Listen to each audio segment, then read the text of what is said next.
Bienvenidos, queridos hermanos, con ustedes su hermano en Cristo, Jaime Cárdenas, en su programa Conociendo el Catecismo, porque si no vivimos lo que creemos, terminaremos creyendo lo que vivimos. Empezamos en el nombre del Padre, del Hijo y del Espíritu Santo. Amén. Espíritu Santo, danos la gracia y la sabiduría de entender lo que dice nuestra Madre la Iglesia.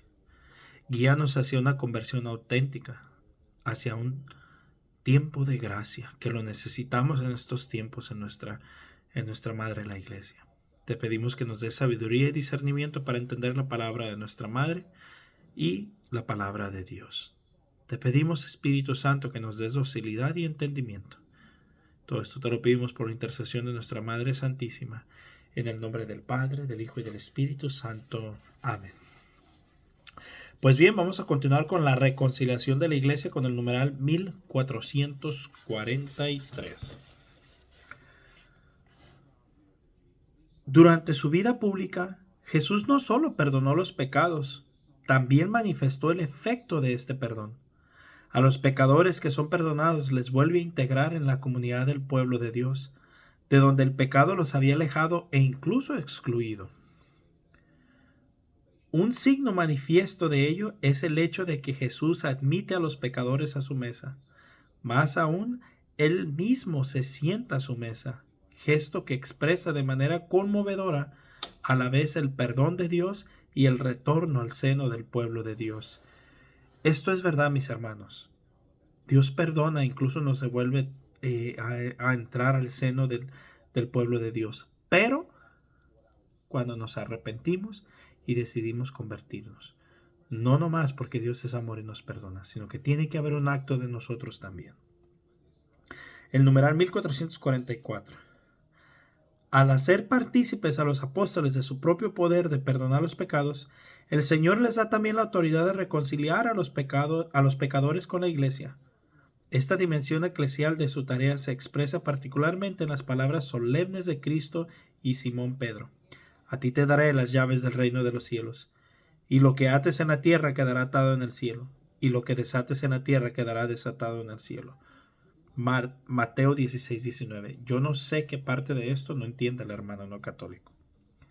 Consta que también el colegio de los apóstoles, unido a su cabeza, recibió la función de atar y desatar dada a Pedro. Mateo 18:18, 28, 16 al 20. Numeral 1445. Las palabras atar y desatar significan: aquel a quien excluyáis de vuestra comunión será excluido de la comunión con Dios. Aquel a quien recibáis de nuevo a vuestra comunión, Dios lo acogerá también en la suya. Reconciliación con la Iglesia es inseparable de la reconciliación con Dios. El sacramento del perdón, numeral 1446. Cristo instituyó el sacramento de la penitencia en favor de todos los miembros pecadores de su Iglesia. Ante todo, para los que después del bautismo hayan caído en el pecado grave y así hayan perdido la gracia bautismal y lesionado el bautismo eclesial. El sacramento de la penitencia ofrece a estos una nueva posibilidad de convertirse y de recuperar la gracia de la justificación. Los padres de la Iglesia presentan este sacramento como la segunda tabla de salvación, después del naufragio, que es la pérdida de la gracia. Numeral 1447. A lo largo de los siglos, la forma concreta según la cual la Iglesia ha ejercido este poder recibido del Señor ha variado mucho.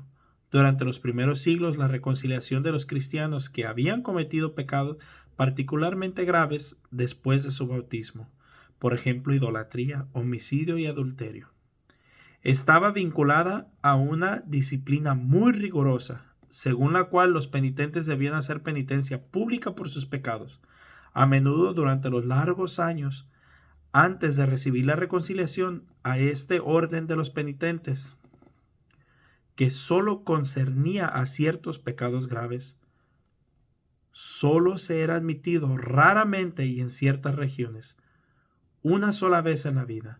Durante el siglo VII, los misioneros irlandeses, inspirados en la tradición monástica de Oriente, trajeron a Europa continental la práctica privada de la penitencia, que no exigía la realización pública y prolongada de obras de penitencia antes de recibir la reconciliación con la Iglesia. El sacramento se realiza desde entonces de una manera más secreta entre el penitente y el sacerdote.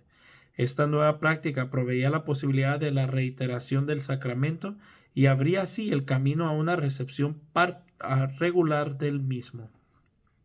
Permitía integrar en una sola celebración sacramental el perdón de los pecados graves y de los pecados veniales.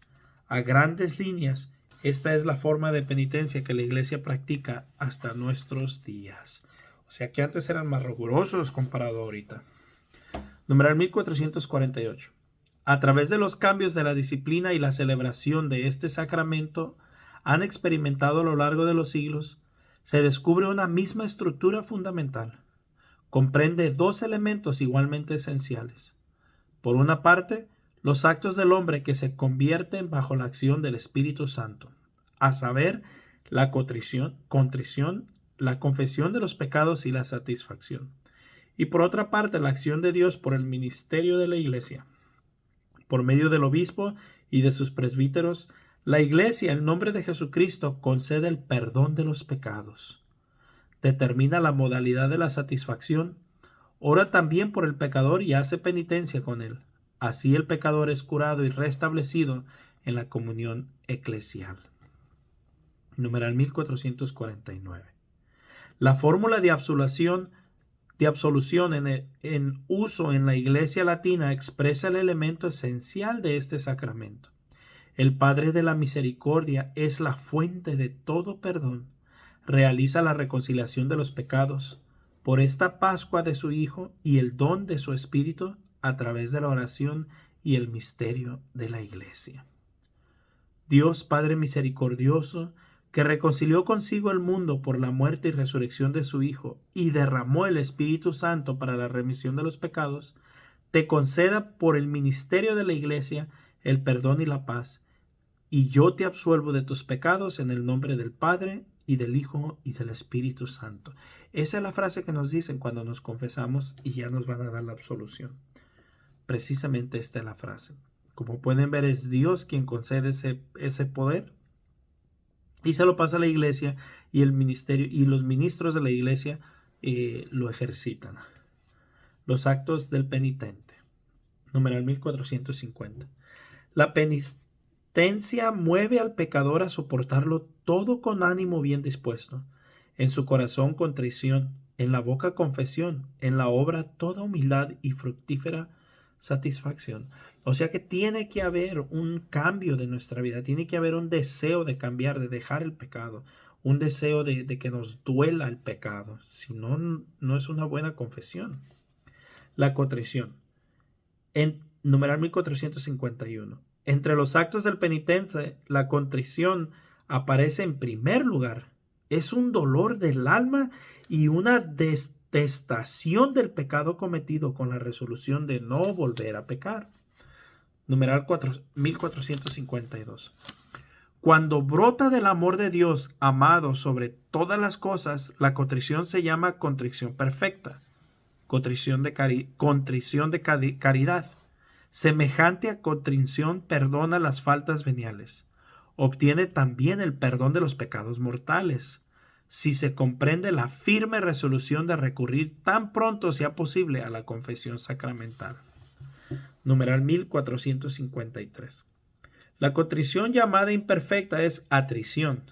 Es también un don de Dios, un impulso del Espíritu Santo.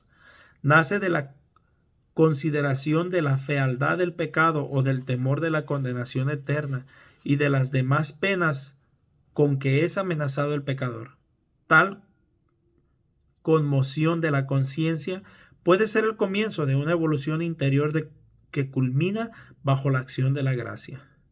En la absolución sacramental, sin embargo, por sí misma la contrición imperfecta no alcanza el perdón de los pecados graves, pero dispone a obtenerlo en el sacramento de la penitencia. Numeral 1454. Conviene preparar la recepción de este sacramento mediante un examen de conciencia hecho a la luz de la palabra de Dios. Para esto los textos más aptos en este respecto se encuentran en el Decálogo y en la catequesis moral de los evangelios y de las cartas de los apóstoles, sermón de las montañas y enseñanza apostólica. La confesión de los pecados, numeral 1455. La confesión de los pecados, acusación, incluso desde un punto de vista simplemente humano, nos libera y facilita nuestra reconciliación con los demás. Por la confesión el hombre se enfrenta a los pecados de que se siente culpable, asume la responsabilidad y por ello se abre de nuevo a Dios y a la comunión de la Iglesia con el fin de hacer posible un nuevo futuro. Numeral 1456. La confesión de los pecados hecha al sacerdote constituye una parte esencial del sacramento de la penitencia.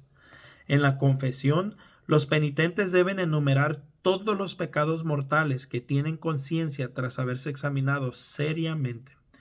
Incluso si estos pecados son muy secretos y si han sido cometidos solamente contra los dos últimos mandamientos del Decálogo. Pues a veces estos pecados hieren más gravemente el alma y son más peligrosos que los que han sido cometidos a la vista de todos.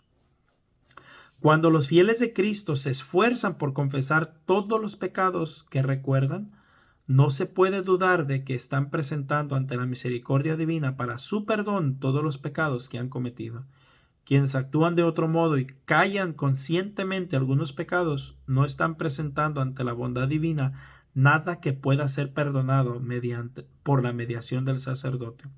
Porque si el enfermo se avergüenza de descubrir la llaga al médico, la medicina no cura lo que ignora. O sea que el pecado que voluntariamente no confiesas, ese se va contigo. Numeral 1457. Según el mandamiento de la Iglesia, todo fiel llegado a la edad del uso de razón debe confesar al menos una vez al año los pecados graves de que se tienen conciencia. Quien tenga conciencia de hallarse en pecado grave, que no comulgue el cuerpo del Señor sin acudir antes a la confesión sacramental, a no ser que concurra un motivo grave y no haya posibilidad de confesarse, y en este caso tenga presente que está obligado a hacer un acto de contrición perfecta, que incluye el propósito de confesarse cuanto antes. Los niños deben acceder al sacramento de la penitencia antes de recibir por primera vez la Sagrada Comunión. Numeral 1458. Sin ser estrictamente necesaria, la confesión de los pecados veniales, sin embargo, se recomienda vivamente por la Iglesia. En efecto, la confesión habitual de los pecados veniales ayudan a formar la conciencia, a luchar contra las malas inclinaciones, a dejarse curar por Cristo, a progresar en la vida del Espíritu. Cuando se recibe con frecuencia mediante este sacramento el don de la misericordia del Padre, el creyente se ve impulsado a ser él también misericordioso. Quien confiesa y se acusa de sus pecados hace las paces con Dios. Dios reprueba tus pecados. Si tú haces lo mismo, te unes a Dios. Hombre y pecador son dos cosas distintas. Cuando oyes hombres, oyes lo que hizo Dios. Cuando oyes pecado, oyes lo que el mismo hombre hizo. Deshaz lo que hiciste para que Dios salve lo que hizo. Es precioso que aborrezcas tu obra y que ames en ti la obra de Dios. Cuando empiezas a detestar lo que hiciste, entonces empiezan tus buenas obras, porque reprueba las tuyas malas. Practicas la verdad y vienes a la luz. Palabra de la Iglesia. Te damos gracias, Señor. Pues bien, mis hermanos, qué hermoso lo dice aquí el catecismo, ¿no? Que nosotros creamos el pecado, pero fue Dios quien nos creó a nosotros. Tenemos que morir a nuestra creación para que Cristo haga viva su creación. Pues bien, hermanos, un fuerte abrazo, la paz del Señor, y primero Dios continuaremos mañana. Bendiciones.